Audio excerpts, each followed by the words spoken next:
बार इकट्ठा होगा, 2 मिनट लगाएंगे, कहेंगे उठाओ भाई उठाओ, जल्दी करो, इसको अंतिम संस्कार करो। बांध पिंजड़ी आगत कुल परिवार तेरा सकल कबीला मसलत एक ठराही, एक ही सलाह मशोरा किया उन्होंने, सबकी एक राय होगी कि उठाओ उठाओ उठाओ। और बांध पिंजड़ी आगत धर दिया, फिर मरघट में ले जाई, अग्नि लगा दिया, जब लंबा फूक दिया उस ठाई। अब शरीर तो फूक दिया, अंतिम संस्कार कर दिया। अब क्या होता है, ये नादान साधना बताने वाले ये नीम हकीम गुरुओं ने कैसा जुल्म कर रखा है। कहते हैं वेद बांध फिर वो पंडित आए, पीछे गरुड़ पढ़ाई, ये गरुड़ पुराण लेकर के, और गुरुजी आते हैं, वो कहते हैं भाई 7 दिन गरुड़ पुराण की कथा करनी पड़ेगी तुम्हारे घर पे। परमात्मा कहते हैं कि देखो गरुड़ पुराण अब पाठ करने से कोई लाभ नहीं है। ये गरुड़ पुराण का पाठ उसको पहले सुनाना था जब वो जीवित था, क्योंकि सदग्रंथों में विवरण होता है कि जो व्यक्ति साधना नहीं करते उनके साथ भयंकर यातनाएं, उनको बहुत भयंकर यातनाएं होती हैं, प्रेत बनता है उसके साथ, ऐसे होते हैं। कोई ऐसी क्रिया करता है, कोई ऐसा जुल्म करता है, कोई ऐसा पाप करता है उसका हाथ कटता है, कोई ऐसा पाप करता उसकी ऐसे पुत्र की मृत्यु होती है, कोई ऐसा करता उसकी आंखें फूट जाती हैं। तो परमात्मा कहते हैं वो ज्ञान उस मरने वाले को पहले सुनाना था, ताकि बुराइयों से बच जाता और शुभ कर्म करके अपना जीवन सफल कर जाता। अब वो गधा बनने को तैयार है और पीछे उसकी गरुड़ पुराण की कथा गुरुदेव करने को तैयार है। इस तरह की ड्रामेबाजी ने, इस तरह के नीम हकीमों ने ये भक्ति का विनाश कर डाला और मनुष्य जीवन को इन्होंने बर्बाद करवा दिया। परमात्मा कहते हैं कि नरसेती तू पसवा कीजे गद्दा बैल बनाई, ये 56 भोग काम अनुभव रे कि कुरडी चलने जाई। और फिर क्या बताते हैं कि ये साधना शास्त्र विरुद्ध होने से फिर तुम प्रेत बन गए, प्रेत शिला पर जा विराजे। अब गुरु जी कहेंगे कि उसके पिंड भरवाओ, पितरों पिंड भराई। तेरा गजब हुई, पहले तो पितर बनवाए, भूत बनवाए, शास्त्र विरुद्ध साधना करवा के, और फिर उनके वो पिंड भरवाए, फिर वह उनके श्राद्ध निकाले, वो माल खाए गुरुजियों ने। गुरुजी तो खीर खावे, अन्यों का पितर छिक गए। वाह भाई वाह, मैं रोटी खाऊंगा आपका पेट कैसे भरेगा, अच्छे बेवकूफ बना डाला। देखो ये साधनाएं बिल्कुल शास्त्र विरुद्ध हैं और ये मनमुखी लोगों के मनमाने आचरण हैं जो पवित्र गीता जी के विरुद्ध होने से व्यर्थ हैं। तो क्या बताते हैं कि प्रेत शिला पर जा विराजे पितरों पिंड भराई, और बहर श्राद्ध खान कुआए काल काग होए कलमाही। फिर कौवे बन गए। क्या कहते हैं श्राद्ध, अब श्राद्धों के दिन चल रहे हैं, कति उन नादानों के पूरे जो ना मौज माचरी है बहका रखा जिन्होंने, एक दिन में 3 जगह भोजन खा खाते हैं पंडित वो गुरु जी। तो क्या बताते हैं कि जब पहले तो भूत बनाया, पितर बना, फिर कहते हैं पिंड भरवा दिए तो वो मुक्त हो गया। फिर श्राद्ध निकालते हैं, कहते तुम्हारा पिता जो है ना कौवा बना हुआ है, कौवे को भोग लग गया तो समझ लो तुम्हारा श्राद्ध सफल है। कौवे ने तेरा पिताजी ना कौवा बन के आगे भोग लगाएंगे और तुम्हारा श्राद्ध सफल हो गया। अरे तेरा गजब हुई। कहते हैं बहुत श्राद्ध फिर खान को आए, वो काग हुए कलमाई। फिर वो वही आत्मा नु कहे भी वो काग बन गया, कौवा बन गया, और ये वो श्राद्ध खा गया, बेड़ा पार हो गया। कौवा रोजाना खाना खाता है, चल कौवा मान लेते, तुम्हारा पिताजी कौवा बन गया हमारा। अब वो कौवा रोजाना आहार करता है, एक दिन के पेट खाना खाने से कौवे का 364 दिन पेट नहीं भर जाता। अपने जो पूर्वज थे, जो दिन की हम श्राद्ध निकाल रहे हैं, वो दिन में 2-2 बार आहार अवश्य करते थे, और अब एक दिन के आहार में वो 364 दिन नहीं छिक सकते। ये भी हमारे साथ उन्होंने सरेआम जो है ना धोखा कर रखा है। तो अब ये भगत समाज सियाना होगा, तत्व ज्ञान से परिचित होगा, तो नादान संतों से पीछा छूटेगा और ये जीवन बहुत आसानी से सफल हो जाएगा। इसमें कोई साधना कठिन नहीं है, सीधा सा एक मंत्र जाप करना है, या मजदूरी करनी है, या नाम की कमाई करनी है। इस कमाई के धन से हम परमात्मा के लोक में जा सकते हैं और कोई विकल्प नहीं है। अन्य जो साधनाएं हठयोग करना, ये सिद्धि से दिया जाना, ये तो यही की प्रभुता है। इससे जीव कल्याण नहीं है, आत्म कल्याण नहीं है, मोक्ष मार्ग नहीं है। अब क्या बताते हैं आदरणीय पूज्य कबीर परमेश्वर कहते हैं कि जीवित बाप के लट्ठम लट्ठा मुए गंग पुचैया। जीवित पिताजी की तो सत्कार नहीं करते और मरने के बाद उसको गंगा में उसकी अस्थियों को प्रवाह करके आना है, उसका कल्याण हो जाएगा। परमात्मा कहते नहीं, जीवित बाप के लट्ठम लट्ठा मुवे गंग पुचैया। और जब आवे आसज का महीना वो कौवा बाप बनैया।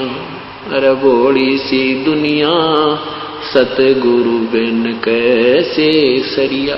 यानी पूर्ण संत के बिना, तत्व ज्ञान के बिना कैसे बात बनेगी। इन नादानों ने कैसा मूर्ख बना रखा है। पहले तो अंतिम संस्कार के समय कहते हैं इसकी अस्थियों को गंगा में डाल कर आओ, फिर कहते हैं श्राद्ध निकालो, कौवा बन गया। वो गति वहां भी गति की थी, फिर पिंड भरा दिए, वो भी गति होगी, और फिर कहें यो कौवा बन गया, श्राद्ध निकालो। परमात्मा कहते हैं भूत जुनी जा छूटे हैं ये पिंड दान करते।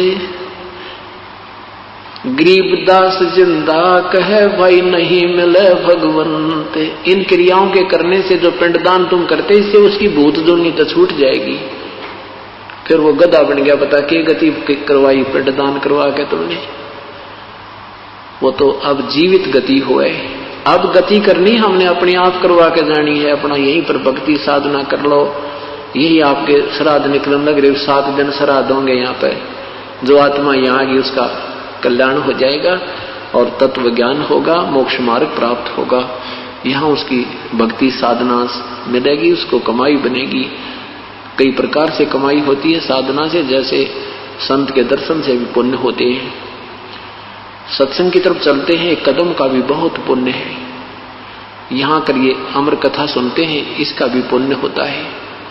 फिर यहाँ सेवा करते हैं, कोई दान करते हैं, ये सब पुण्य हमने संग्रह करके और यहाँ से सतलोक जाने की तैयारी करनी है।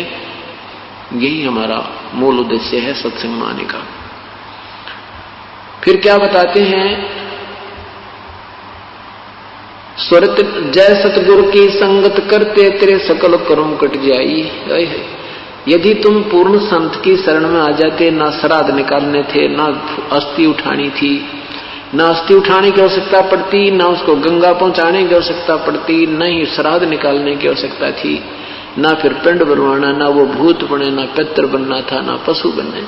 जय सतगुरु सदगुरु पुण्यात्मा, अभी तुम बालक हो, बुद्धि विवेक से जब विचार करोगे इस पृथ्वी पर आपको कोई संत नजर नहीं आएगा। अभी तक कोई सदगुरु नहीं था, या तो परमात्मा स्वयं आए थे, या फिर उन महापुरुषों को जिनको साक्षात्कार परमेश्वर ने अपना कराया था, उनको छोड़ करके अभी कोई सदगुरु नहीं थे, यानी सत्य ज्ञान कराने वाले नहीं थे। अब इस तत्व ज्ञान से आप तुलना करोगे उन महापुरुषों के विचारों की, तो अपने आप पता लग जाएगा वो संत नहीं है। तो यहां क्या कहते हैं, जय सतगुरु की संगत करते तेरे सकल कर्म कट जाई। सकल कर्म, ना भूत बनना था, ना पिंड बनवाने थे, ना गधा बनना था, ना कुत्ता बनना, ना 84 में जाना था। अमरपुरी पर आसन होते जहां धूप न छाई। अमरपुरी सतलोक में आसन, यानी वहां तेरा स्थायी स्थान मिल जाता, जहां पर कोई कष्ट नहीं है, ना धूप ना छाई, यानी कोई दुख नहीं है। सुरत नृत मन पवन पियाना, शब्द शब्द समाई। गरीबदास गलतान महल में मिले कबीर गुसाई। मुझे तो गरीब कबीर परमात्मा मिल गए और ये तत्व ज्ञान मुझे दे दिया, मैं तो मस्त हो गया गलतान महल में। हमने तो कोई संशय रहा नहीं, हम सतलोक जाएंगे, क्योंकि हम उन्हीं पद चिन्हों पर चल रहे हैं, उसी रास्ते चल रहे हैं जो हमारे पूर्ण परमात्मा ने आकर हमें दर्शाया है।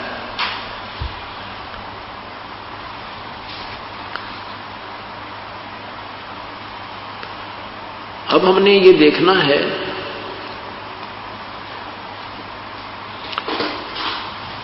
सत्संग में आने से पुण्यात्मा को ये तो ज्ञान होगा कि प्रभु की भक्ति के बिना ये मनुष्य जीवन व्यर्थ है।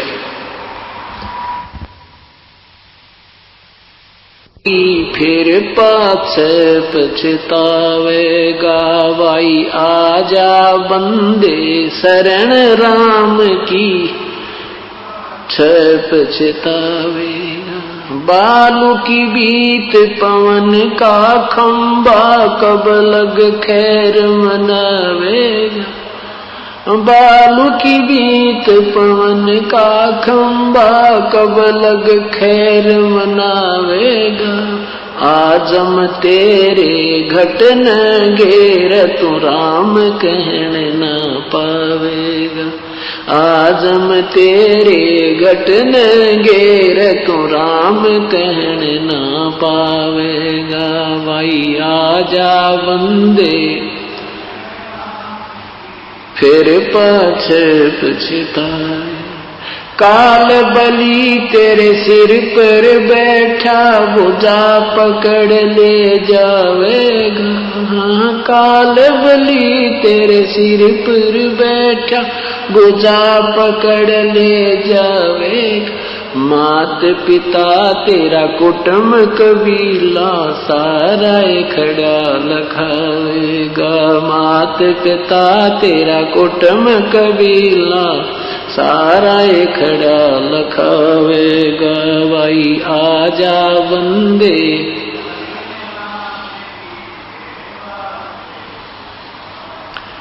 धर्म राय तेरा लेखा लेगा वहां क्या बात बनावेगा। धर्म राय तेरा लेखा लेगा वहां क्या बात बनावेगा। लाल खंभ से बांधा जा बिन सतगुरु कौन छुटावे। लाल खंभ से बांधा जा बिन सतगुरु कौन छुटावेगा। भाई आजा बंदे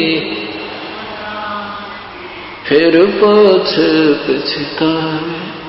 दिया लिया तेरे संग चलेगा दराढ़ क्या रह जावेगा। हाँ, दिया लिया तेरे संग चलेगा दराढ़ क्या रह जावे।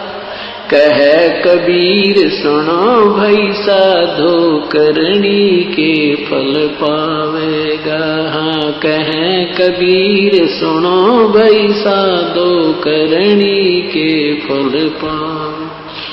आजा बंदे शरण राम की फिर पाछ पछतावेगा। साथ